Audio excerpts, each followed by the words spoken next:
سورہ یاسین کو قلب القرآن کا نام بھی دیا گیا ہے۔ زمانہ نزول پر غور کیا جائے تو جو مضامین ہیں اس کے حوالے سے صاف پتہ چلتا ہے کہ یہ سورت مکہ کے آخری دور میں نازل ہوئی۔ مکہ کے آخری دور میں جب مخالفت بہت زیادہ ہے اور نبی صلی اللہ علیہ وسلم اور ساتھیوں کو بہت زیادہ اذیتیں دی جا رہی ہیں، تو ایک بھرپور عقیدے کو مضبوط کرنے والی بہت خوبصورت مثالوں، نشانیوں، دلائل والی عقیدہ توحید، اگر آپ اس کا موضوع اور مضامین دیکھیں تو عقیدہ توحید، عقیدہ رسالت اور عقیدہ آخرت، اس پر بڑا زبردست دلائل ہیں اور اس کا اثبات ہے، اور بڑا ہی ایک پرزور مضمون جو ہے وہ سورہ یاسین میں موجود ہے۔ اس کی فضیلت کے حوالے سے اگر احادیث مبارکہ کا مطالعہ کریں تو حضرت معقل بن یسار رضی اللہ تعالیٰ عنہ کی روایت سے مسند احمد، ابو داؤد، نسائی، ابن ماجہ اور طبرانی میں حدیث کے الفاظ ہیں کہ حضرت معقل بن یسار رضی اللہ تعالیٰ عنہ نے فرمایا کہ ہر چیز، رسول اللہ صلی اللہ علیہ وسلم فرماتے ہیں کہ ہر چیز کا ایک دل ہوتا ہے، اور قرآن کا دل سورہ یاسین ہے۔ قلب القرآن، سورہ یاسین، اس کو قلب القرآن کیوں کہا گیا؟ کیونکہ اگر آپ دل کی حیثیت اور دل کا مقام انسان کے جسم یا کسی بھی جاندار مخلوق کے اندر اس کے قلب اور اس کے دل کا مقام دیکھیں تو وہ سینٹرل ہے، وہ مرکزی بھی ہے اور وہ متحرک بھی ہے، اور ہر جاندار چیز کے تحرک، اس کی زندگی، اس کے جان کی روح رواں بنیادی طور پر دل اور قلب کی دھڑکن ہے۔ تو اس حوالے سے اس کو قلب القرآن اس لیے بھی کہا گیا کہ اس میں جو مضامین بیان کیے گئے ہیں، عقیدہ آخرت، عقیدہ رسالت، عقیدہ توحید، یہ مضامین دین اسلام کی روح رواں ہے، حیات اسلام اور بقائے اسلام اور بقائے دین کا دھڑکتا ہوا دل اور متحرک روح بنیادی طور پر ان تینوں عقائد پر مشتمل، اور تینوں عقائد ہی پر دین اسلام کا اصل تحرک اور اصل روح جو ہے اس کی بقا کا دوام ہے۔ تو لہٰذا اس حوالے سے اس کو قلب القرآن کہا گیا۔ اس کی فضیلت کے حوالے سے حضرت انس رضی اللہ تعالیٰ عنہ کی روایت سے ترمذی کی حدیث ہے کہ آپ صلی اللہ علیہ وسلم نے فرمایا ہر چیز کا ایک دل ہے، اور قرآن کا دل ہے سورہ یاسین۔ اور پھر اسی حدیث میں آپ نے مزید فرمایا کہ جس نے سورہ یاسین کو ایک بار پڑھا اس کو 10 بار قرآن پڑھنے کا اجر دیا جائے گا۔ اسی طرح حضرت معقل بن یسار رضی اللہ تعالیٰ عنہ کی روایت سے ایک اور حدیث کہ جو اللہ کی رضامندی کے لیے اس سورت کو پڑھے گا، اور قاری قرآن، طالب علم قرآن ہمیشہ قرآن پڑھتا ہے، الحمدللہ ثم الحمدللہ، اللہ ہمیں اخلاص عطا فرمائے، اللہ کی رضامندی کے لیے پڑھا جاتا ہے۔ تو جو اللہ کی رضامندی کے لیے، ریا کے لیے، دکھاوے کے لیے، نمود و نمائش کے لیے، کسی چیز کے لیے نہیں، یا مال کمانے کے لیے نہیں، جو اللہ کی رضامندی کے لیے اس کو پڑھے گا اس کے سابقہ گناہ بخش دیے جائیں گے۔ اور اسی حدیث میں مزید یہ بھی الفاظ ہیں کہ اس کو اپنے مرنے والوں پر پڑھا کرو، اور یہ بحیقی میں شعب الایمان بحوالہ مشکات یہ حدیث موجود ہے۔ علماء کی رائے یہ ہے کہ جب کسی سخت کام میں یا کسی مشکل کی حالت میں پڑھا جائے تو یہ سورت کا پڑھنا آسانی کا ذریعہ بنتا ہے۔ سخت کام، مشکلات، دشواریاں آسان اور سہل ہو جاتی ہیں، اللہ کی رحمتیں اور اللہ کی برکتیں شامل حال ہوتی، اسی لیے مرنے والے پر پڑھنا اور اس کی تاکید اس حدیث میں جو ہم نے پہلے جس کا تذکرہ کیا وہ اسی لیے کہ مرنے والے کے لیے اس کا پڑھنا باعث برکت ہوگا، اللہ کی رحمت کا ذریعہ بنے گا، اور اس کی روح کے نکلنے کی آسانی کا ذریعہ بنے گا۔ یہ مشکل وقت ہے، اللہم اعنی علی غمرات الموت و سکرات الموت، اللہ کے رسول صلی اللہ علیہ وسلم نے یہ دعا بھی سکھائی تھی اور فرمایا تھا کہ موت کی بے ہوشیاں بڑی سخت ہیں، تو یہ سخت وقت کو اور سخت اور مشکل اوقات کو آسان کرنے کا ذریعہ بنتی ہے، تو لہٰذا اس وقت اس کو پڑھنے کی تاکید ہے۔ اور براز کے حوالے سے ہمیں یہ پتا چلتا ہے کہ آپ صلی اللہ علیہ وسلم کی خواہش کا اظہار کہ میری چاہت ہے کہ میرے امت کے ہر فرد کو سورہ یاسین یاد ہو۔ آپ صلی اللہ علیہ وسلم کی تمنا، آپ کی خواہش، آپ کی آرزو کہ میری چاہت ہے کہ میری امت کے ہر فرد کو سورہ یاسین یاد ہو، کیونکہ اس کا پڑھنا باعث اجر و ثواب، یہ اللہ کی رحمتوں، اللہ کی برکتوں اللہ کی طرف سے آسانی اور سہولتوں کا باعث اور ذریعہ ہے، گناہوں کی بخشش کا ذریعہ ہے، اور ایک دفعہ پڑھنا 10 قرآن کے پڑھنے کے اجر کے برابر ہے۔ تو دہرا لیجئے حضرت موقل بن یسار رضی اللہ تعالیٰ عنہ کی روایت سے بحیقی کی حدیث شعب الایمان میں کیا آپ نے فرمایا، اقرؤ سورۃ یاسین علی موتاکم، تم سورہ یاسین کو اپنے مرنے والوں پر پڑھا کرو۔ یعنی وہ لوگ جو زندگی اور موت کی کشمکش میں ہیں، موت کے دھانے موت کے کنارے پر کھڑے ہیں، امرات الموت میں ہیں، موت کی بے ہوشیوں اور موت کی ڈبکیوں میں غوطہ زن ہو رہے ہیں، اور زندگی اور موت کی کشمکش ہے، یعنی موت گویا آیا جاتی ہے، موت کا آنا یقینی ہے، اس کیفیت میں یہ پڑھنا کس حوالے سے تاکید کی گئی؟ کیونکہ آپ دیکھیے کہ اس میں جو بنیادی مضامین ہیں یہ وہ مضامین ہیں جو زندگی بعد موت میں کام آنے والے یقینی اور حتمی سوالات بھی ہیں۔ اگر اس موقع پر آپ وہ طویل حدیث دہرا لیجئے تو آپ کو اس کو فوت شدگان، فوت ہونے والے افراد، قریب المرگ افراد پر پڑھنا اور اس کی حکمت سمجھ میں آئے گی۔ طویل حدیث ہے، راوی کہتے ہیں کہ آپ صلی اللہ علیہ وسلم کسی جنازے کے لیے تشریف لے گئے، تدفین کے لیے تشریف لے گئے، اور ابھی قبر جو ہے وہ تیاری اس کے مرحلہ جاری تھا، قبر کبھی تیار نہیں کی گئی تھی۔ آپ صلی اللہ علیہ وسلم ایک طرف جو ہے وہ بیٹھ گئے، صحابہ کرام آپ کے ساتھ تھے، اور آپ صلی اللہ علیہ وسلم نے ایک طویل خطبہ موت کے بعد کی روداد قبر تک، موت کی جان کنی کا جو مرحلہ ہے اس کے لے کے قبر تک کی ایک روداد، ایک طویل حدیث ہے، میں آپ کا اس کا مفہوم آپ تک پہنچاؤں گی۔ آپ نے وہ روداد بتائی، اور اگر مختصراً اس کو دہرائیں، آپ پہلے سن چکے ہیں، آپ نے پڑھا بھی ہوگا۔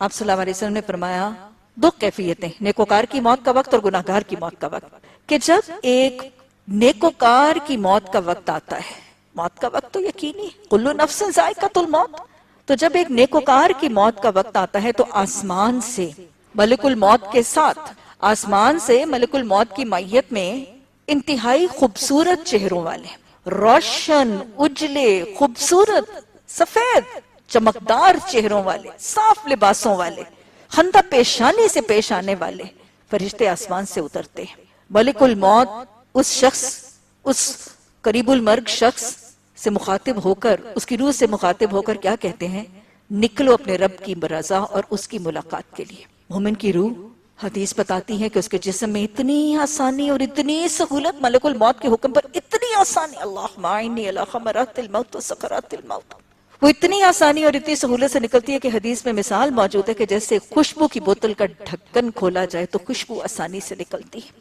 حدیث پہ مزید آتا ہے کہ وہ فرشتے جو خوبصورت چہروں اور اجلے لباسوں والے فرشتے اترے تھے، ان کے ہاتھ میں ایک خوشبودار ریشم کا، صاف ستھرا اجلا خوشبودار ریشم کا ایک رومال ہے، وہ اس رومال میں اس روح کو لپیٹتے ہیں اور اس کو آسمان کی طرف لے جاتے ہیں۔ حدیث یہ بھی بتاتی ہے کہ جب اس روح کو عزت سے، ادب سے، احترام سے، نرمی سے، سہولت سے، پروٹوکول کے ساتھ اوپر لے جایا جا رہا ہوتا ہے تو زمین میں اوپر نیچے آنے جانے والے فرشتے ان فرشتوں سے اس روح کی بابت پوچھتے ہیں، اس کے بارے میں پوچھتے ہیں کہ کس کی روح ہے۔ حدیث میں آتا ہے کہ یہ فرشتے، روح کو لے جانے والے، اس ریشم کے کپڑے میں رومال میں لپیٹنے والے فرشتے اس شخص کی اچھی صفات، اخلاق حسنہ، حسن عبادات، حسن معاملات، اس کی اچھی صفات کے ساتھ اس کا تعارف کرواتے ہیں، اور پھر جب وہ روح آسمان تک پہنچائی جاتی ہے تو آسمان کے دروازے کھٹکھٹائے جاتے ہیں۔ یہ وہ روح ہے جو ہر پیر اور جمعرات کو وہ فرد اپنی نیکیوں کا اعمال نامہ کہاں پہ، علیین میں پہنچاتا تھا۔ اس کے نیک عمل اس کے گناہوں کے عمل سے زیادہ ہے، اعمال نامے کی قصت اور وزن علیون میں زیادہ ہے۔ اس کی روح کے لیے آسمان کا دروازہ کھولا جاتا ہے اور اس کی روح کو علیین میں رقم کر دیا جاتا ہے۔ حدیث مزید بتاتی ہے کہ اب وفات کے بعد اگلا مرحلہ تدفین اور تجہیز اور تکفین۔ حدیث میں آتا ہے کہ جب اس کے عزیز و اقارب اس کے جسم کو، اس کی میت کو دفنانے کے لیے قبر کی طرف لے جا رہے ہوتے ہیں تو یہ روح چیخ چیخ کے پکارتی ہے، مجھے جلدی میری ابدی قیام گاہ تک پہنچا دو۔ ارے وہ پروٹوکول دیکھ چکی ہے، وہ عزت، وہ کرام، وہ اشراف، جو تقریم اس کے ساتھ کی جا رہی ہے وہ تو دیکھ چکی ہے۔ اور حدیث میں آتا ہے کہ اس آواز کو نہیں سنتے مگر جن و انس کے علاوہ اللہ کی تمام مخلوق سنتی کہ مجھے وہاں پہنچا دو، اسے پتا کہ میرے ساتھ آگے کیا ہونے والا ہے۔ اور پھر حدیث میں آتا ہے کہ اس میت کو جب قبر کے حوالے کر دیا جاتا ہے اور وہ میت، وہ مردہ اپنے عزیز و اقارب کے قدموں کی چانپ، ابھی پلٹنے والے عزیز و اقارب کے قدموں کی چانپ سن ہی رہا ہوتا ہے تو منکر و نکیر آتے ہیں، اور متفرقہ حدیث میں منکر و نکیر کی پوری خیت، ان کی آنکھیں، ان کے بال، ان کے دانت، ان کی آواز، سب کچھ بتائے گا۔ وہ آتے اس میت کو اٹھا کے بٹھاتے اور اسے 3 سوال کرتے ہیں، تمہارا رب کون تھا، تمہارا رسول کون تھا، تمہارا دین کون سا تھا؟ اور یہ نیکوکار کی روح تینوں سوالوں کے صحیح جواب یاد کرنے سے نہیں ہوں گے، رٹنے سے نہیں ہوں گے، توفیق درست جواب کی اس کو ہوگی جو اللہ کو اپنا رب، محمد صلی اللہ علیہ وسلم کے اتباع کو اپنا طریقہ اور دین اسلام کے شعائر اور دین اسلام کی حدود اور قوانین اور حلال اور حرام کا احترام کرتا تھا۔ وہ کہے گا اللہ میرا رب ہے، محمد صلی اللہ علیہ وسلم میرے رسول تھے، اور دین اسلام کو میں نے اپنا زندگی کا طریقہ بنایا تھا۔ حدیث بتاتی ہے کہ آسمان سے ایک آواز آئے گی، اس کو جنت کا لباس پہنا دو، اس کو جنت کا بچھونا دے دو، اس کی قبر میں جنت کی طرف ایک کھڑکی کھول دو، اور پھر فرشتے اس سے کہیں گے تو سو جا، جیسے ایک نئی بیاہی ہوئی دلہن سوتی ہے۔ اور پھر مزید حدیث میں یہ بھی ہے کہ اس کو صبح و شام پہم جگا کر اس کی جنت کا ٹھکانہ صبح و شام دکھا بھی دیا جائے گا۔ اس کے برعکس گناہگار کی موت کا وقت، حدیث پھر وہی رداد کے آسمان سے ملک الموت کی معیت میں فرشتوں کے جو پرے اترتے ہیں، وہ انتہائی ہیبت ناک کبھی شکلوں والے، لمبی لمبی کچلیوں والے اور بڑے ڈراؤنے چہروں والے، جن کے ہاتھوں میں گندا بدبودار ٹاٹ ہوتا ہے۔ وہ ریشم تھا، نرم، ملائم، خوشبودار، صاف ستھرا، گندا، میلا، کچیلا، بدبودار، گندا ٹاٹ۔ جب ملک الموت اس شخص کی روح کو مخاطب ہو کر نکلنے کا حکم دیتے تو روح اپنے جسم سے چپک جاتی ہے، ایک ایک خلیے سے، ایک ایک جسم کے اس سے، پٹھوں سے، ہڈیوں سے، جسم سے چپک جاتے۔ اور حدیث نے بتایا اور قرآن نے تصدیق بھی کی، ڈوب کر نکالنے والے، کہ ملک الموت اس روح کو ایسے نکالتا ہے جیسے گیلی روئی کو خاردار جھاڑیوں کے ساتھ جب چپک جاتی ہے تو اس کو کھینچ کے نکالا جاتا ہے۔ اور پھر وہ جو فرشتے ملک الموت کی میت کے ساتھ ہیں وہ روح کو لیتے ہیں اور اس گندے بدبودار ٹانٹ میں لپیٹ کے آسمان کی طرف لے جایا جاتا ہے۔ پھر وہ فرشتے اس کے بابت جب سوال کرتے ہیں تو اس کے برے اعمال، اس کے گناہوں سے اس کا تعارف کروایا جاتا ہے۔ آسمان کا دروازہ کھٹکھٹایا جاتا ہے، لیکن اس کے عمل کا علیین میں تو نہیں ہے۔ گناہگار تھا، نافرمان تھا، سرکش تھا، تارک الصلاۃ تھا، مانعین زکوٰۃ میں سے تھا، واللہ عالم اور کیا کیا کچھ تھا۔ نیکیاں علیین میں تو نہیں ہے، اس کو تو گناہ سجین میں، اس کے لیے آسمان کا دروازہ نہیں کھلتا۔ جہاں اس کے گناہوں کا گند ہے سجین میں، وہیں پٹک کے اس کی روح کو سجین میں قید کر دیا جاتا ہے۔ اور حدیث وضاحت سے بیان کرتی ہے کہ جب اس کے عزیز و اقارب اس کی میت کو اس کی قبر کی طرف لے جا رہے ہوتے ہیں تو یہ روح چیخ چیخ کر پکارتی ہے، خدا را مجھے میری قبر تک نہ، خدا را مجھے میری قبر تک نہ پہنچاؤ، کیونکہ وہ سب رودات اور حالات دیکھ چکی۔ ایک قاتل کو جب آ کے پولیس ہینڈ کف لگاتی ہے، ایک ڈاکو کو جب ایک پولیس آ کے پکڑتی ہے تو وہ جیل جانے پر راضی نہیں ہوتا، اس کو پتا ہوتا ہے اس جیل کے بعد رودات کی آنے والی ہے، بالکل ایسے۔ اور آپ صلی اللہ علیہ وسلم نے فرمایا کہ اس کے چیخنے کی پکار کو زمین و آسمان میں اللہ کی ساری مخلوق سنتی ہے سوائے انسانوں اور جنوں کے۔ جن کا امتحان ہے وہ نہیں سنتے، لیکن جن کا امتحان ہے ان کے نبی کو سنا دیا گیا تھا۔ آپ نے فرمایا تھا جو میں نے سنا ہے اگر تم سن لو، جو میں نے دیکھا ہے اگر تم دیکھ لو تو تم رو زیادہ اور تم ہنسو کم۔ آپ کو دکھا دیا گیا، آپ کو سنا دیا گیا، اور آپ کے توسط سے مجھے اور آپ کو محمد صلی اللہ علیہ وسلم کی آنکھوں اور آپ کے کانوں کے ذریعے مجھے اور آپ کو سنا اور دکھا دیا گیا۔ اللہ ہمیں ایمان بالرسل عطا فرمائے، آپ کی نبوت کی صداقت اور حقانیت کا ایمان عطا فرما دے، اور جو آپ نے دیکھا اس کا ایمان اور جو آپ نے سنا اس کا ایمان، بر وقت اپنے عمل کی اصلاح کے لیے اس کی توفیق عطا فرما دے۔ اور پھر وہی منکر و نکیر کا آنا، اس قبر میں میت کو بٹھانا، تیرا رب کون تھا، تیرا رسول کون تھا، تیرا دین کون سا تھا، توفیق نہیں ہوگی، توفیق نہیں ہوگی۔ اور پھر اس کے لیے آواز آئے گی، اس کو جہنم کا لباس، اس کو جہنم کا بچھونا، اس کی جہنم کی کھڑکی، اور صبح و شام اس کو اس کے جہنم کا ٹھکانہ پہم 2 دفعہ دن میں دکھایا جائے گا، اور اندھے بہرے فرشتے عذاب کے اس پر مسلط کر دیے جائیں گے۔ تو اگر آپ یہ رودات دیکھیں اس حدیث کے حوالے سے، تو موت کے بعد قبر کے پہلے مرحلے میں جو 3 لازمی کمپلسری کویسچنز حدیث نے ہمیں لازماً بتا دی، جن سوالوں کے جوابوں کی ادائیگی، درست ادائیگی یا عدم ادائیگی کی بنا پر اس کی قبر، اس کی عالم برزخ کی کیفیت کا فیصلہ ہونا ہے۔ یا تو وہ جنت کے باغوں میں سے باغ، روضۃ الجنہ میں سے ایک باغ، اور یہاں پہ جہنم کے گڑوں میں سے گڑا بننا ہے۔ اس کا تدارک، اس کا دار و مدار ان 3 سوالوں پر ہے۔ آپ سمجھ میں آئے؟ اس تکلیف، موت کی تکلیف والے شخص کو یہ سورہ یاسین کا سنانا کیسے مستفید کرے گا؟ ان 3 سوالوں کی تیاری کے سارے جواب اس صورت میں موجود ہیں۔ عقیدہ توحید، عقیدہ رسالت، عقیدہ آخرت، اور اس کا سفر عدم پورا دکھایا جائے گا، اور وہ جو پہلے 3 سوال اس نے سب سے پہلے لازمی کمپلسری سوال جو اس فوت ہونے والے شخص نے اپنے سفر عدم کے پہلے مرحلے پر انکاؤنٹر کر کے، اور یاد رکھیے گا قبر سفر عدم کا پہلا مرحلہ ہے. حضرت علی رضی اللہ تعالیٰ عنہ کا قول ہے کہ قبر سفر عدم کا پہلا مرحلہ ہے، اس ابدی زندگی کا پہلا مرحلہ ہے. جس کی قبر آسان، اس کا اگلا مرحلہ بھی آسان. تو یہ پہلے 3 لازم کمپلسری سفر عدم کے پہلے مرحلے کے سوالوں کے جواب اس کو سورہ یاسین نے سکھا کر، تجدید کرا کے، کریکشن کروا کے، یاد دہانی کروا کے، اگر ان سوالوں میں، ان عقائد میں اگر کوئی کمی کوتاہی ہے تو کھلے دل سے سننے والے کے عقائد کی اصلاح، یاد دہانی، تجدید اس کے پہلے سوال کی ادائیگی کے اور دوسرے اور تیسرے سوال کی ادائیگی کے لیے آسان بن جائیں گے. میں کئی دفعہ مثال دے کے بات سمجھاتی ہوں. It is exactly like what we do in our examinations. کسی پرچے سے پہلے، کسی امتحان سے پہلے شاید آپ کی اپنی بھی کیفیت یہ ہوئی ہوگی، مجھے خود اپنی کیفیت ہی یاد ہے، اور آپ نے شاگردوں کو، اسٹوڈنٹس کو یہ کرتے ہوئے بھی دیکھا ہوگا کہ امتحان گاہ کے باہر، ایگزامینیشن ہال کے باہر آخری چیز کیا برش اپ کی جا رہی ہوتی ہے؟ جو سب سے ان امپورٹنٹ سوال ہے، یا وہ چیپٹر جس کا سوال کبھی آیا ہی نہیں اور میں نے چھوڑا ہوا تھا چوائس پہ، میں اس وقت وہ پڑھتی ہوں. اچھا پڑھ لوں، پتہ نہیں اس میں سے بھی سوال آ جائے، نہیں میں نے چھوڑا ہوا تھا اس کو بھی پڑھ لوں. نہیں، امتحان گاہ میں واک ان کرنے سے پہلے ہمیشہ وہ سوالات جو سب سے زیادہ پرچوں میں ریپیٹ ہوئے ہوتے ہیں. اور ہمارے میڈیکل کالجز میں تو یہ ہوتا تھا کہ راتوں کو 2 بجے 12 بجے گیس آیا کرتا تھا. اس وقت کیا پڑھا جاتا ہے؟ وہ سارے اپنے اپنے گیس وہاں پہ شیئر کر، جو دوست ہوتے ہیں، جو خیر حاسد ہوتے ہیں وہ تو نہیں بتاتے، لیکن ایگزامینیشن ہال کے باہر کھڑے ہو کر جو موسٹ ایکسپیکٹڈ سوال ہوتے ہیں اور جو موسٹ یقینی سوال ہوتے ہیں انہی کو ریوائز کیا جا رہا ہے کہ بالکل وہی تو ہے. اس کے امتحان کا مرحلہ شروع ہونے والا ہے، اور سورہ یاسین اس مرحلے سے پہلے اس کو پہلے 3 لازمی سوالوں کا جواب دہرا رہی ہے، سکھا رہی ہے، تجدید کروا رہی ہے، کریکشن کروا رہی ہے، اور اگر کوئی کمی تھی تو اس کو درست کروا رہی ہے. اقرأوا سورۃ یاسین علی موتک. اسی حوالے سے ہم اس کی تفسیر اور تشریح بھی دیکھیں گے. اور اس کا اتنا لمبا سفر شروع ہو رہا ہے، اور سفر بہرحال مشقت طلب ہے، اور یہ تو سفر ہی ابدی سفر ہے نا. اس سفر میں اس کو جو 3 چیزیں چاہیے زاد راہ کے طور پر، یہ وہ زاد راہ بھی سورت اس کو فراہم کرے گی.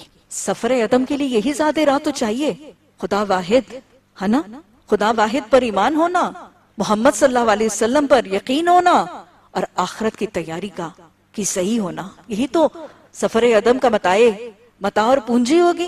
تو یہ بالکل میں کئی دفعہ یہ بھی مثال سے بتایا کرتی ہوں کہ آپ دیکھیں کہ ہمارا کوئی عزیز ہے، وہ کسی سفر پر پہلی دفعہ جا رہا ہے. مثلا آپ کا ایک بیٹا ہے، وہ امریکہ جا رہا ہے، اکیلا جا رہا ہے، اور وہ پہلے کبھی نہیں گیا امریکہ، اس کا پہلا ٹرپ ہے امریکہ کو. لیکن آپ آتی جاتی رہتی ہیں، آپ کو پتا ہے کیا کیا ہوتا ہے بورڈنگ آؤٹ پہ، چیکنگ ان پہ، فلاں فلاں فلاں، پورٹ آف انٹری پہ کیا ہے. وہ ماں، وہ والد اس کو اس کے جانے سے پہلے اینڈ تک کیا بتا رہے ہوتے ہیں؟ پاسپورٹ رکھ لیا، ویزا رکھ لیا، ڈالر جیب میں، پورٹ آف انٹری پہ یہ پوچھیں گے، وہ پوچھیں گے. ہم کیا بتا رہے ہوتے ہیں؟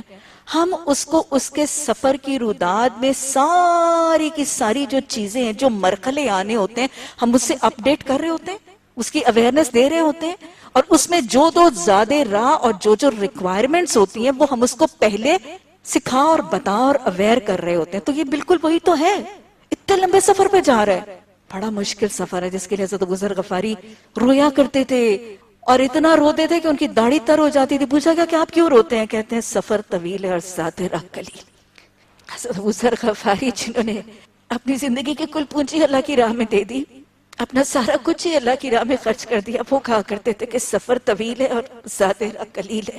پتہ نہیں ہمارا ذات راہ کتنا ہے اور کتنا تھوڑا ہے اور کتنا ناقص ہے. اللہ اس کو قبول کر لے اور ہمارے اس سفر کو آسان کرتے اور ہمیں اس سفر کی آگہی عطا فرمائے.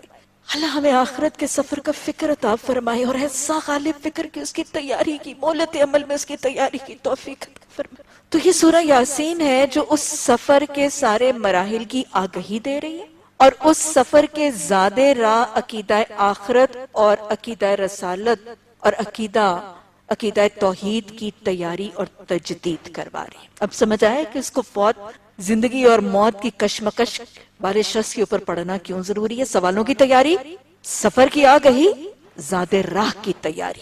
مزید کیا ہے؟ ابھی آپ نے دیکھا کہ علماء کی رائے یہ ہے ہر مشکل سے آسان کرتی ہے سورہ یاسین. جان کنی کا مرحلہ سب مرحلوں سے مشکل ہے دنیا کی زندگی میں، اس مرحلے کو آسان کرے گی. اللہ کی رحمت اور اللہ کی برکت کے بغیر یہ مرحلہ آسان نہیں ہو سکتا. یہ سورت کا پڑھنا رحمتوں اور برکتوں کے حصول کا ذریعہ بنے گا اور روح کے نکلنے کو آسان کرے گا. اور پھر میں آپ کو ایک اور بات بتاؤں، یہ صرف اس فوت ہونے والے شخص کے عقیدے کی اصلاح، اس کو توبہ اور استغفار کی طرف مائل نہیں کرتی، بلکہ آپ کو پتا ہے کہ ہمیشہ قرآن کی تاثیر کب ہوتی ہے؟ جب دل نرم ہوتے ہیں. ایسے ہے نا، بارش کون سی زمین میں جذب ہوتی ہے؟ سخت سنگلاخ پہاڑی چٹانوں کے اوپر جب بارش برستی ہے تو کیا ہوتا ہے؟ ساری بہہ جاتی ہے نا. زمین نرم اور ہموار زمین کے اوپر جب بارش برستی ہے تو جذب ہو جاتی ہے. قرآن کی تعلیمات بھی ایسی ہیں.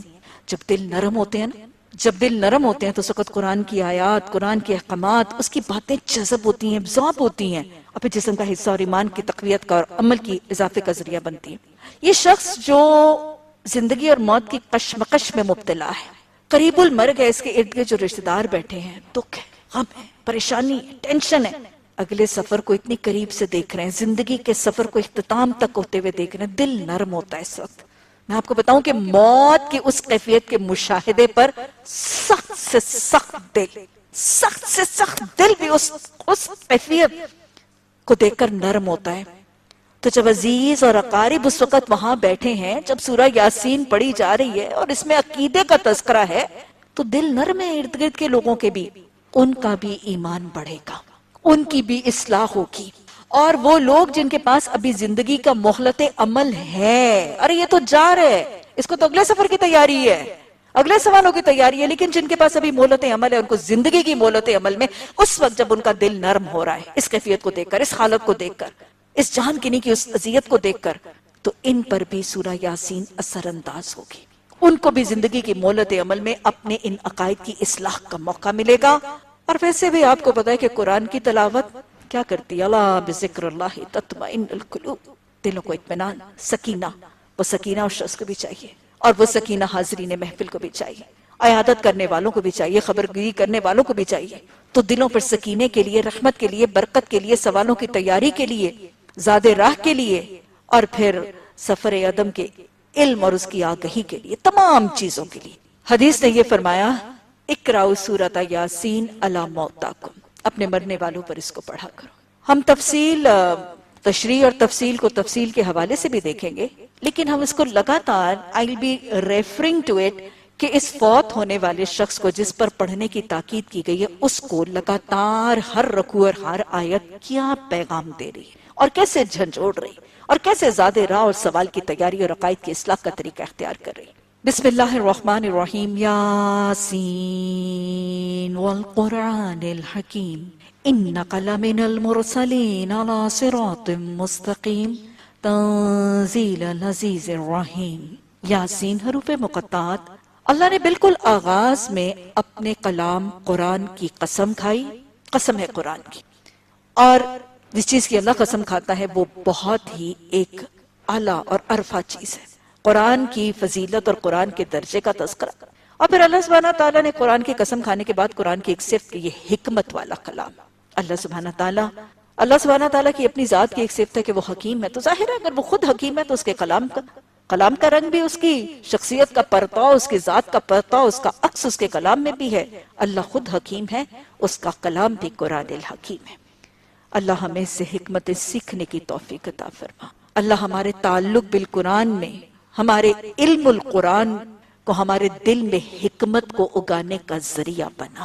اللہ ہمارے دل میں حکمت کو اگا کے ہمیں اپنے گرد زندگی کے مسائل کے حل بتا، کیونکہ یہ حدیث کا وعدہ ہے کہ اللہ جس کو قرآن کا علم دیتا ہے، قرآن کا تعلق دیتا ہے، قرآن کا علم دیتا ہے، پھر اس کے دل میں حکمت کو اگاتا ہے اور پھر اس کو زندگی کے مسئلوں کے حل سلجھا دیتا ہے. اللہ ہمیں یہ علم اور یہ حکمت عطا فرمائے.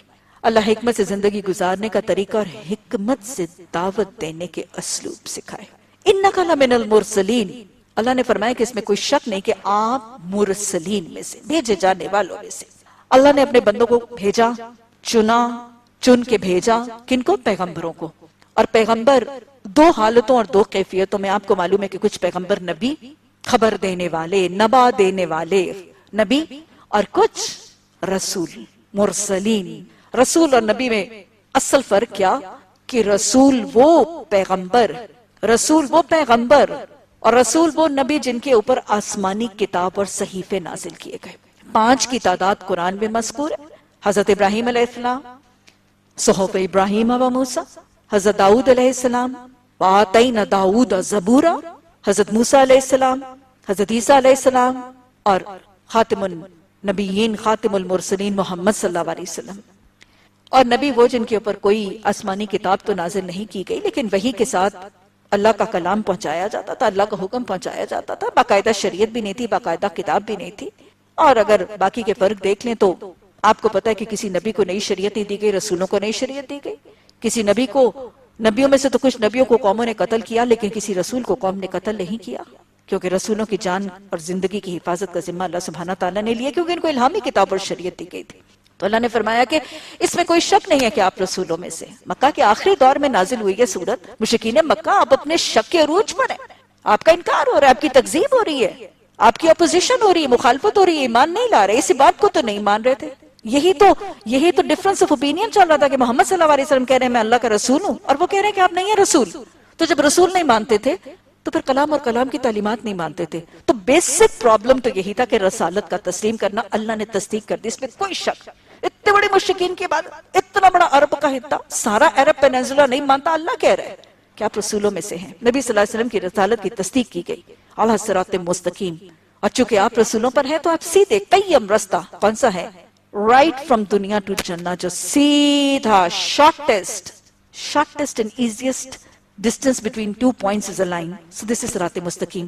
دنیا and جنہ، shortest، یقینی، short رستہ صراط مستقیم. تنزیل العزیز الرحیم، یہ قرآن جو اس محمد صلی اللہ علیہ وسلم پر اتارا گیا ہے، جو سیدھے راستے پر ہیں، ان پر یہ جو قرآن الحکیم اتارا ہے وہ کس نے اتارا ہے؟ یہ بھی تو شک تھا. کچھ لوگ نبی صلی اللہ علیہ وسلم کی رسالت پر کوئی ڈبل مائنڈیڈ تھے، لیکن اگلا اعتراض کیا تھا کہ یہ جو کلام آپ پیش کرتے ہیں، کیونکہ نبی صلی اللہ علیہ وسلم کو صادق امین کہتے تھے اور آپ کا ایک رسوخ مانتے تھے، تو پھر اگلا شک یہ کرتے تھے کہ یہ کلام جو آپ پیش کرتے ہیں یہ اللہ کا کلام نہیں ہے، یہ کسی اور کا ہے. تو اللہ نے محمد صلی اللہ علیہ وسلم پر جو شک تھا اس کی بھی نیگیشن کی، آپ کے رستے کی بھی تصدیق کی، اور ساتھ بتایا کہ یہ جو کلام قرآن الحکیم محمد صلی اللہ علیہ وسلم اللہ کا کلام بنا کر پیش کر رہے ہیں، یہ اللہ زبردست رحم کرنے والے ہی کی طرف سے نازل کیا گیا. اور یہاں پہ یہ 2 صفات کیوں بتائی گئی، زبردست اور رحیم؟ رحیم اس لیے کہ تم نہیں مان رہے، تم انکار کر رہے ہو، تم استہزاء کر رہے ہو، تم من گھڑت کہہ رہے ہو، افتراء پردازیاں کر رہے ہو، اس کے باوجود اللہ پکڑ نہیں رہا ہے، رحم کر رہا ہے. اور ویسے یاد رکھنا ہے بڑا زبردست، جب وہ پکڑے گا تو زبردست طریقے سے پکڑے گا. اور یہ کیوں اتارا گیا؟ لِتُنذِرَ قَوْمًا مَا أُنذِرَ آبَاؤُهُمْ فَهُمْ غَافِلُونَ. یہ کلام قرآن حکیم اس لیے اتارا گیا ہے محمد صلی اللہ علیہ وسلم پر کہ یہ قوم مکہ کی، عرب پیننسولا کی یہ قوم جو بہت دیر سے ان کے آباء و اجداد، ان کے جد امجد، نسل در نسل وہ پہلے متنبع نہیں کیے گئے تھے آخرت سے، اللہ کے عذاب سے، حساب کتاب پوچھ گچھ سوال جواب سے جب متنبع نہیں کیے گئے تھے تو ان کو متنبع کیا جائے، ان کو وارن کیا جائے. اور یہ حق ہے. آپ کو پتہ ہے کہ اس علاقے میں حضرت ابراہیم اور حضرت اسماعیل کے بعد 2500 سال 40 نسلوں تک کوئی نبی نہیں آیا تھا. اور کچھ روایت میں یہ بھی پتہ چلتا ہے کہ حضرت ابراہیم حضرت اسماعیل علیہ السلام کے بعد حضرت شعیب، اور حضرت شعیب علیہ السلام اور رسول اللہ صلی اللہ علیہ وسلم کے درمیان 2000 سال کا فرق ہے. تو کم از کم 2000 سال پہلے تو کوئی نبی یہاں نہیں آیا، فترۃ النبوت کا پیریڈ. اور پھر یہ سب چیزیں بتانے کے بعد کہ دیکھو اللہ نے ایک رسول کو بھیجا ہے جو برحق ہے، وہ اللہ کے پیغام رساں ہیں، وہ سیدھے جنت کے رستے کی رہنمائی کرتے ہیں. کس کے ذریعے؟ کہ اللہ رحمان اور رحیم نے ان پر آہستہ آہستہ قرآن الحکیم نازل کیا ہے. ہر جو اعتراض تھا نا کہ اگر یہ اللہ کا کلام ہوتا اور اگر یہ واقعی رسول ہوتے تو پھر یکمشت آ گیا ہوتا، سارے جو اعتراضات مشرکین نے اب تک کیے تھے سب کا جواب رسول ہیں، رستہ سیدھا ہے، حق ہے، کلام بہترین ہے، کلام حکمت والا ہے. اور پھر کلام آہستہ آہستہ نازل کیا گیا ہے اور وارن بھی کیا گیا کہ رحیم کی طرف سے ہیں، زبردست کی طرف سے ہیں. اور پھر اس کلام کے اتارنے کا مقصد کہ تمہارے آباء و اجداد کے پاس نسل در نسل کوئی نہیں آیا، تمہیں متنبع کرنے کے لیے آیا. یہ سارا تعارف کرنے کے بعد اللہ نے تبصرہ کیا ان کے حقیقت حال پر کہ ایسا بہترین صراط مستقیم کی طرف رہنمائی کرنے والا حق بلا شک و شبہ حکمت والا کلام ہونے کے باوجود، متنبہ کرنے والا کلام ہونے کے باوجود لوگ کیا کرتے ہیں؟ اکثرہم فلا یؤمنون، ان میں سے اکثریت ابھی اس کو مان نہیں رہی ہے، اکثریت ان کو مان نہیں رہی ہے۔ یہ تبصرہ مکہ اور مدینہ کے حالات پر بھی ہے اور ہر بستی پر ہے، کیونکہ میجورٹی، ہر علاقے کے اندر میجورٹی قرآن اور حدیث کے احکامات کو ریفیوٹ کرتی ہے۔ تو یہ تبصرہ ہر دور کے لیے، ہر بستی کے لیے، ہر علاقے کے لیے۔ اگر آپ دیکھیں تو ان ابتدائی 6 آیات کے اندر اللہ سبحانہ تعالیٰ نے، باقی تعارف تو جو سورہ یاسین میں آگے آئے گا وہ آئے گا، لیکن ان ابتدائی 6 آیات کے اندر اللہ سبحانہ تعالیٰ نے اپنا تعارف، اپنے رسول کا تعارف، اپنے کلام کا تعارف اور عقیدہ آخرت، چاروں کا تذکرہ 6 آیات میں سمو کے دے نہیں دیا۔ اور وہ تینوں سوال جو اس کو قبر کے مرحلے میں ہونے ہیں، پہلے 6 آیات کے اندر ان تینوں سوالوں کے جواب کی بڑی کمپریہنسولی یاد دہانی اور تیاری کروا دی۔ یہ تبصرہ کرنے کے بعد اللہ نے شکوہ کیا اور حقیقت حال کو بیان کیا کہ اتنی بہترین کتاب، اتنا بہترین رسول متنبع کرنے کے لیے آیا، لیکن لوگ ایمان نہیں لاتے۔ اور پھر آگے ایمان نہ لانے کی وجوہات بتائی جا رہی ہیں۔ پہلی وجہ کیا ہے؟ Everything is best, the کلام is best, the رسول is best, the رب is best، اس کے باوجود نہیں مان رہے، حالانکہ اگنور ہیں، اگنورنٹ ہیں، لیکن پھر بھی نہیں مان رہے۔ وجہ نمبر 1، إِنَّ جَعَلْنَا فِي أَعْنَاقِهِمْ أَغْلَالًا فَهِيَ عَلَى الْأَذْقَانِ فَهُمْ مُقْمَحُونَ، ہم نے ان کے دلوں میں، ہم نے ان کی گردنوں میں اغلال، توق ڈال دی ہیں، ہم نے ان کی گردنوں میں توق ڈال دی، اور ان توقوں کی وجہ سے وہ کیا ہے؟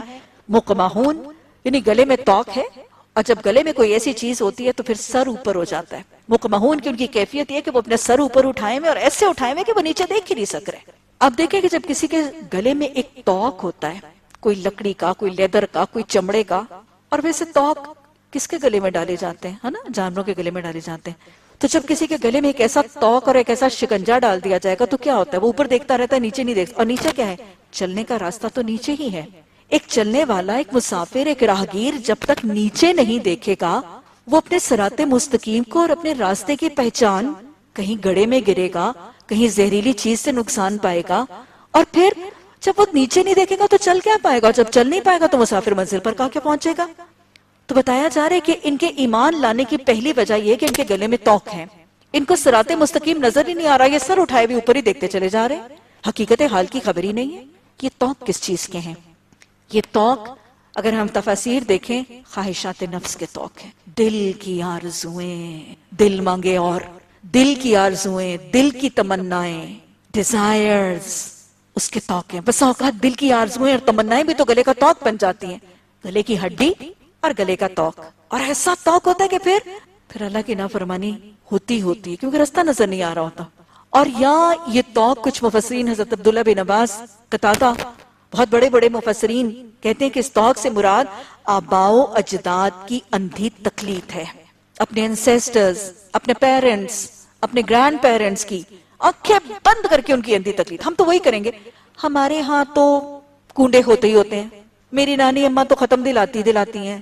تو یہ جو باپ دادا کی اندھی تقلید ہے، اپنی برادری کی رسومات، اپنے معاشرے کے انداز اور جو رسومات ہیں، ان کی بلائنڈ اطاعت بھی بس اوقات گلے کا توق بن جاتا ہے، اور ہمارے معاشرے میں یہ دونوں توق نظر آتے ہیں۔ تو ایمان لانے نہ لانے کی پہلی وجہ یہ بتا رہی ہے کہ یا تو ان کے گلوں میں اپنی آرزوؤں اور اپنی خواہشات نفس کے توق ہیں، اور یا اپنے آباء و اجداد کی اندھی تقلید کے توق ہیں۔ اور جیسے میں نے آپ کو پہلے کہا کہ یہ گلے میں پٹا اور گلے میں توق اور زنجیر کس کی ڈالی جاتی ہے؟ جانوروں کی نا۔ اور اللہ نے قرآن میں اس کی مثال بھی دی ہے، کل بھی ہم نے اس پہ بات کی تھی کہ وہ شخص جو اپنی خواہشات نفس کے پیچھے چلتا ہے، اس کے گلے میں ایک توق ہے، اور یہ زنجیریں اور یہ پٹے جانوروں کے گلے میں ڈالے جاتے ہیں۔ اللہ نے کیا مثال دی ہے؟ وہ جس نے، اللہ نے اس کو قرآن کا علم دیا، اس کے ذریعے اللہ اس کو اونچا کرنا چاہتا تھا، لیکن وہ کس کے پیچھے پڑا؟ وہ تو اپنی آرزوؤں اور اپنی خواہشات نفس کا بندہ بن کے رہ گیا۔ اللہ نے مثال میں کیا بتایا؟ اس کی مثال کتے کی سی ہے۔ تو یہ وہی تو ہے جس کے دلوں کی خواہشیں اور آرزویں اس کے دل کا توق بن جاتی ہے، اس کی کیفیت اس جانور کی سی ہے جس کے گلے میں پٹا ڈالا جاتا ہے اور اس کو گھسیٹا جاتا ہے۔ تو اللہ نے ایک وجہ بتائی کہ تمہارے گلوں میں تمہاری آرزوؤں یا تمہارے آباء و اجداد کی تقلید کے توق ہے۔ وَجَعَلْنَا مِن بَيْنِ أَيْدِيهِمْ سَدًّا، اللہ نے ان کے آگے ایک رکاوٹ اور آڑ اور ایک obstruction اور ایک بیریئر بنا دیا، وَمِن خَلْفِهِمْ سَدًّا، اور یہی کیفیت ان کے پیچھے بھی کر دی۔ فَأَغْشَيْنَاهُمْ فَهُمْ لَا يُبْصِرُونَ، آگے سے پیچھے سے اوپر سے اللہ نے ان کو کور کر کے انسرکل کر کے ریپ کر کے بالکل obstructions اور بیریئرز لگا دی. آگے کی obstruction کیا ہے؟ زد، ڈٹائی، ایگو، انانیت، اور پیچھے تکبر، گھمنڈ. یہ وہ چیزیں ہیں جو ختم اللہ علی قلوبہم وعلی سمعہم وعلی ابصارہم غشاوہ، آنکھوں کانوں دلوں کے ڈانٹ بن جاتے ہیں. یہ وہ جذبے جو کفر کی وجوہات ہم پیچھے بہت دفعہ پڑھ چکے. انکار حق یا کفر یا ایمان نہ لانے کی وجہ کیا ہے؟ زد، ڈٹائی، تکبر، انانیت. تو یہ چیزیں ہیں جو آگے پیچھے کی رکاوٹیں ہیں. فَأَغْشَيْنَاهُمْ، یہ اوپر ڈھانپا کس سے جا رہا ہے؟ حب دنیا، دنیا کی محبت، list of the world, list of money. تو یہ ساری چیزیں اللہ نے فرمایا فَهُمْ لَا يُؤْمِنُونَ، ایمان لا لانے کی وجہ کیا ہے؟ یا تو تمہاری آرزویں، یا تمہارے آباء و اجداد و تمہاری برادری کی تقلید، یا تمہاری ضد، تمہاری ڈٹائی، تمہاری انانیت، تمہارا تکبر، اور یا پھر اوپر سے لگا ہوا ڈھکن تمہاری دنیا کی محبت کا. اسی وجہ سے تمہیں ایمان نہیں لاتے. یہ کیوں بتایا جا رہا ہے؟ اس زندگی اور موت کی کشمکش والے شخص کو بتایا جا رہا ہے کہ دیکھو اس قرآن، اس رسول نے جو تمہیں متنبع کر کے صراط مستقیم کا رستہ بتایا، اگر اس پر چلنے میں تمہاری زندگی میں کوئی کمی ہوئی ہے، لا یومنون کی کیفیت ہوئی ہے، تو استغفار کر لو، اعتراف کر لو، اور اپنے لا یومنون کی وجوہات کو آئیڈینٹیفائی کر لو بر وقت. ابھی تمہارے پاس توبہ کا در کھلا ہے. حدیث بتاتی ہے ان اللہ یقبل التوبۃ العبد ما لم یغرغر، اللہ اپنے بندے کی توبہ اس وقت تک قبول کرتا ہے جب تک موت کی غرغر شروع نہیں ہوتی. اس کی موت کی غرغر شروع نہیں ہوئی، اللہ بتا رہا ہے دیکھ لو ایمان میں کمی تو نہیں رہی، توحید پر، رسالت پر، آخرت پر ایمان کی کوئی کمی رہی ہے تو آئیڈینٹیفائی کرو، ایکسیپٹ کرو، ایکنالج کرو، توبہ کرو، استغفار کرو، اور پھر وجہ اپنی آئیڈینٹیفائی کرو. کہ تم ضد کرتے رہے ہو ساری زندگی اللہ کے مقابلے میں، کیا تم نے اس کو اپنی انا کا معاملہ تو نہیں بنا لیا تھا؟ کیا تم تکبر اور گھمنڈی تو نہیں کر بیٹھے تھے اللہ کے مقابلے میں؟ اور کیا تمہاری آرزوؤں، تمہاری خواہشات تمہارے گلے کا توق تو نہیں بن گئی تھی؟ اور کیا تم حب دنیا نے تمہیں بند کر کے تمہارے اوپر سیل تو نہیں لگا دی تھی اللہ کی اطاعت کی رکاوٹ کی شکل؟ ختم اللہ، تمہارے دل کے اوپر سٹیمپ دنیا کی محبت ہی تو نہیں بن گئی تھی؟ کاز آئیڈینٹیفیکیشن بھی بتائی جا رہی ہے. آئیڈینٹیفائی کرو، استغفار کرو، اور اصلاح کا وعدہ کر لو. اور یہ جب میں آیت پڑھتی ہوں نا، آیت نمبر 8 اور آیت نمبر 9، تو مجھے ایک ایسی کیفیت اور ایک ایسے شخص کا احساس ہوتا ہے جو بالکل چاروں طرف سے انسرکلڈ ہے، ہر طرف سے جیسے بند ہوا ہے، بندش ہے اس کے اوپر، انکیپسولیٹڈ، ایک کیپسول کے اندر رہنے والا شخص. بالکل ویسے جیسے ایک شخص لفٹ میں ہوتا ہے. لفٹ میں کبھی چڑھے؟ لفٹ میں چڑھتے ہیں تو کیا ہوتا ہے؟ بند ہو جاتا ہے دروازہ، کوئی باہر کی آواز اندر نہیں آتی، کوئی اندر کی آواز باہر نہیں آتی، کوئی باہر کا